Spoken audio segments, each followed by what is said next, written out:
wanda yake da kai 1000, a kowane kai yana da fuska 1000, a kowane fuska yana da baki 1000. Sama ta ɗaya, tafiya annabi Muhammad sallallahu alaihi wasallam daga duniyar nan har zuwa sama na 7 shi ake kira da ISRA'I da mi'raji. Wannan kashi na 4. Barka da warhaka, sannunku, assalamu alaikum wa rahmatullahi wa barakatuhu.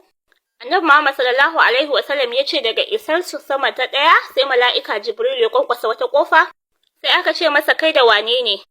Sai mala'ika Jibril ya ce ni da Muhammadun Rasulullahi ne. Aka ce an aika masa ya zo ne? Sai mala'ika Jibril ya ce an aika masa ya zo. Sai aka ce maraba da kai da wanda ka zo da shi, madalla da zuwanku.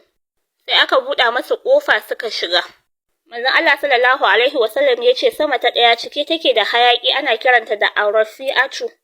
Manzon Allah sallallahu alaihi wasallam ya ce ba za ka sami wani wuri ba a sama ta ɗaya har sai ka ga wani mala'ika yana ruku'u wani yana sujada. Wato duk inda ka waiga a sama ta ɗaya za ka ga wani mala'ika na ruku'u wani mala'ika na sujada.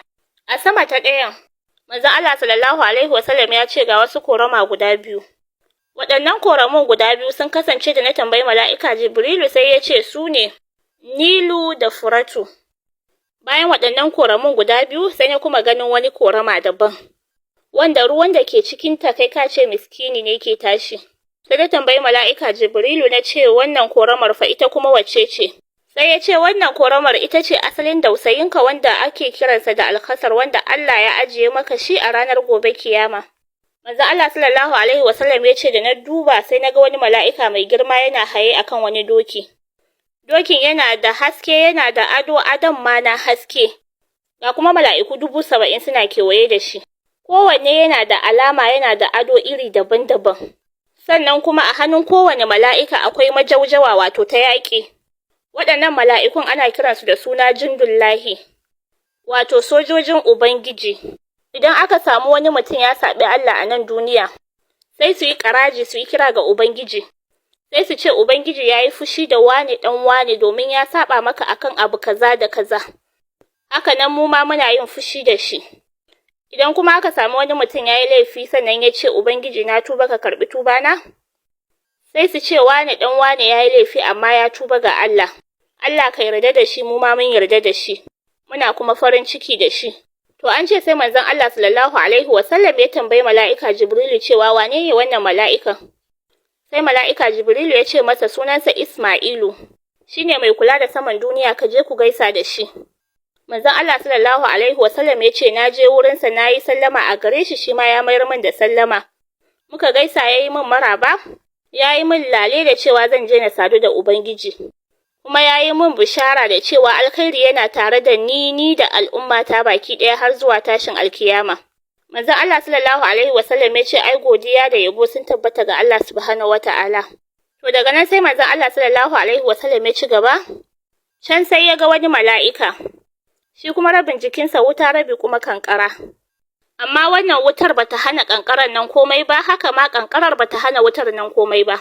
Wannan mala'ika yana da kamar misalin kai 1000 iri daban-daban.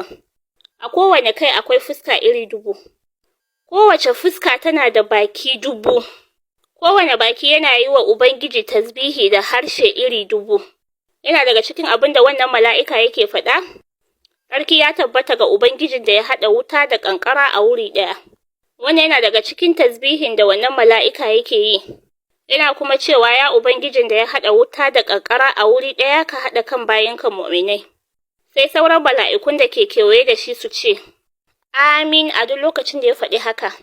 Sannan yana kuma cewa Ubangiji duk wani bambanci da ke tsakanin musulmi ka yi maganinsa, sai su ce amin. Manzon Allah sallallahu alaihi wasallam sai ya tambayi mala'ika Jibrilu cewar wannan wani mala'ika ne? Sai mala'ika Jibrilu ya ce masa wannan shine mala'ikan da yake kula da sammai 7 baki ɗaya. Kuma shine mala'ikan da yake nasiha ga bani Adama, domin ko da yaushe neman Ubangiji yake da ya haɗa kan musulmai. To bayan duk an yi wannan sai mala'iku suka zo baki ɗaya aka yi sahu, sannan mala'ika Jibrilu ya ce ya Rasulullahi yi mana sallah. Manzon Allah ya shige gaba suka yi sallah shi da mala'iku baki ɗaya. A wata ruwayar ma an ce a can Baitul Maqdis ya yi sallah da rayukan annabawa. Dama an ce ana sa imani ya zama liman domin a yi koyi da shi. Wanda za a yi koyi da shi ya nuna shi ne shugaban waɗanda za su yi koyi da shi. Saboda haka manzon Allah sallallahu alaihi wasallam shine shugaban annabawa kuma shine shugaban mala'iku baki daya. To nan shine ƙarshen sama ta ɗaya, insha Allah za mu tashi a sama na biyu da abubuwan da Annabi Muhammad sallallahu alaihi wasallam ya gani a sama na biyu. Kuma abinda za mu ƙara jin shauki akai, mu ƙara nazari akai shine mala'ikan nan da Annabi Muhammad sallallahu alaihi wasallam ya ce ya gani a wannan sama ta ɗaya, wanda yake da kai dubu, a kowane kai yana da fuska dubu, a kowane fuska yana da baki dubu, a kowane baki yana da harshe dubu. Kai nazari irin kai. To kuma duka wannan suna roƙon Allah ne akan mu, duka wannan roƙon Allah ake akan al'umma Annabi Muhammad sallallahu alaihi wasallam. Wannan ya nuna mana yadda Allah ke son mu. Mu haɗa a sama ta biyu, Isra'i da Mi'raji, ci gaban